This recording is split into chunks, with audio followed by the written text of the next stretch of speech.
Hello, ladies and gentlemen, and welcome back to the channel. And today I'm going to go my review of King of the Ring 2001. Starting off the evening, we'll go to our first match of the night. It is a King of the Ring semifinal matchup. It is Kurt Angle versus Christian. I thought this was an okay matchup. Back and forth matchup between Angle and Christian, with Angle keeping the pace of the match. Angle hits an overhead belly-to-belly suplex on Christian in the middle of the ring. Christian then gets up, hits a heel kick on Angle. Shane McMahon is here. Angle then applies an ankle lock, but Christian breaks the hold. Christian then hits an unprettier on Angle. Shane then pulls Christian out of the ring, and then Angle hits an angle slam over the ropes into the ring, pins him for the 3, and your winner of the match and moving on in the King of the Ring tournament is Kurt Angle. Hats off to Kurt Angle for getting the win in this matchup. Moving on from that, we go into our next match of the night as well. It is Edge versus Rhino in a King of the Ring semifinal matchup. I thought this was an okay matchup. Back and forth matchup between Edge and Rhino, with Edge hitting a spinning heel kick on Rhino. Edge was keeping the pace of the match. Rhino then hits a spine buster on Edge. It looked absolutely brutal, but Edge ultimately hits the finish on Rhino, pins for the 3, and your winner of the match and moving on in the King of the Ring tournament is Edge. Hats off to Edge for getting the win in this matchup. Moving on from that, we go into our next match of the night. It is for the WWE Tag Team Championships. It is the Dudley Boys versus Kane and Spike Dudley. I thought this was a good matchup. Back and forth matchup between both teams, with Kane and Spike keeping the pace of the match. Kane then hits a power slam on Devon in the middle of the ring. Bubba then hits a power bomb on Spike Dudley. Kane then hits a sidewalk slam. Kane then throws Spike out of the ring onto the Dudleys on the outside. Spike then hits an acid drop for a near fall, but the Dudleys ultimately hit a 3D on Spike Dudley, pins him for the 3, and your winners of the match, and at that time, still WWE Tag Team Champions, are the Dudley Boys. Hats off to the Dudley Boys for getting the win in this matchup. Moving on from that, we go into our next match of the night. It is the King of the Ring Finals matchup. It is Edge versus Kurt Angle. I thought this was a good matchup. Back and forth matchup between Edge and Angle, with Edge keeping the pace of the match. Angle then hits an overhead belly-to-belly suplex, sending Edge out of the ring. Christian is here. Edge goes for a lariat, but missed and hit the referee. Shane McMahon is here as well. Shane then hits a spear on Angle. Edge then hits the finish, pins for the 3, and your winner of the match and the winner of the King of the Ring in 2001 is Edge. Hats off to Edge for getting the win in that matchup. Moving on from that, we go into our next match of the night as well. It's for the WWE Light Heavyweight Championship. It is Jeff Hardy versus X-Pac. I thought this was an okay matchup. Back and forth matchup between Hardy and X-Pac, with X-Pac keeping the pace of the match. Jeff and X-Pac both exchange in the middle of the ring, with Jeff hitting a whisper in the wind off the top rope. And then Jeff ultimately hits a swanton off the top rope on X-Pac, pins him for the 3, and your winner of the match, and at that time, still WWE Light Heavyweight Champion, is Jeff Hardy. Hats off to Jeff Hardy for getting the win in this matchup. Moving on from that, we go into our next match of the night as well. It is The Undertaker versus DDP.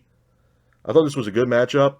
Back and forth matchup between Taker and DDP, with Taker keeping the pace of the match. Sarah is here. DDP then hits Taker with a chair shot. Taker then hits a big boot, sending DDP to the outside. And then DDP walks to the backstage area, and the match is over, and your winner of the match is The Undertaker. Hats off to The Undertaker for getting the win in this matchup. Moving on from that, we go into our next match of the night. It is Kurt Angle versus Shane McMahon in a street fight. I thought this was a great match. Back and forth matchup between Kurt and Shane, with Kurt keeping the pace of the match. Shane then hits Kurt with a kendo stick. Kurt then hits an overhead belly-to-belly suplex on Shane into the glass structure, the glass stage structure that was up by the stage. Absolutely brutal. Kurt then hits an angle slam off the top rope on Shane, pins him for the 3, and your winner of the match is Kurt Angle. Hats off to Kurt Angle for getting the win in this matchup. Moving on from that, we go into our next match of the night. It's the main event of King of the Ring 2001. It is Chris Jericho versus Chris Benoit versus Stone Cold Steve Austin for the WWE Championship. I thought this was a great match. Back and forth matchup between Jericho, Benoit, and Austin, with Austin keeping the pace of the match. Benoit then hits a back suplex on Jericho at the top rope. Austin then goes for the cover, pins for the 3, and your winner of the match, and at that time still WWE Champion, is Stone Cold Steve Austin. Couple of things I want to say about King of the Ring 2001, man, before I get out of here. Number one, this was a solid King of the Ring.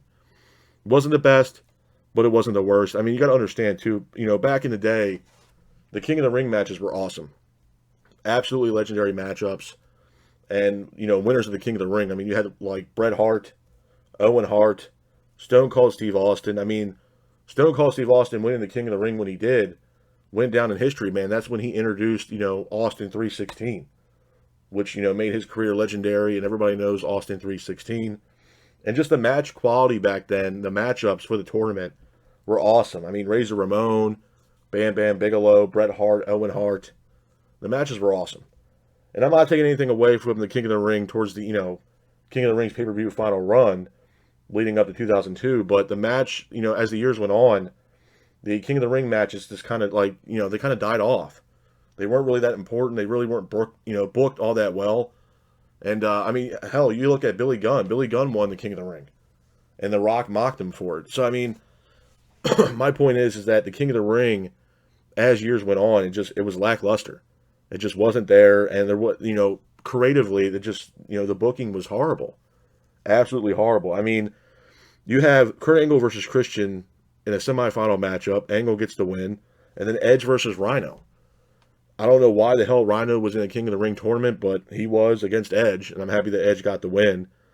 In the finals, we have Edge versus Kurt Angle, which was a decent match. It was a solid matchup, but again, it was just the quality of matches just was lackluster towards the end of like the King of the Ring pay-per-view. The card itself, it was a decent card. Dudley Boys versus Kane and Spike Dudley for the WWE Tag Team Championships. Taker versus DDP. This was the time that DDP, made his debut and was kind of going after Undertaker and, his wife Sarah at the time. So the storyline was great. It was absolutely awesome. And I mean, even the whole night leading up to that match, it was like, DDP wanted Undertaker to make him famous. Because Taker would always say when he was the American, when Taker wasn't the original Taker that we all, knew of when he debuted, and Taker would come out with the Harley and stuff like that, he always used to have this quote where he's like, if you have a match with me, I'll make you famous. And you see DDP sitting ringside with a sign saying, Taker, Taker, make me famous. So it was like DDP was looking for Undertaker all night, and he finally got the match between Taker and himself that night at King of the Ring. The main event, Jericho, Benoit, and Stone Cold Steve Austin, a solid matchup, great triple threat matchup, but Austin ends up securing the win and retaining the WWE Championship. The other thing, too, that I forgot to mention was Jeff Hardy versus X-Pac for the WWE Light Heavyweight Championship. That was a belt that a lot of people don't know of. It did not last long. And to be honest with you, do I think it was better than the 24/7 Championship? 100%. I think the 24/7 Championship now on the main roster is awful. But a lot of people forget that, WWE actually had a Light Heavyweight Championship, back in the day. It didn't last long, man, just like the Cruiserweight Championship, which honestly, if they ever brought a belt, there's two belts I always wanted the main roster to bring back. They were there for a little while and then they left. Number one would be the World Heavyweight Championship. The WCW All Gold World Heavyweight Championship that was predominantly shown, I believe, on SmackDown when it came into WWE. And it's a great looking belt. And Batista held it, Triple H held it, Goldberg held it. That's just to name a couple. The Rock.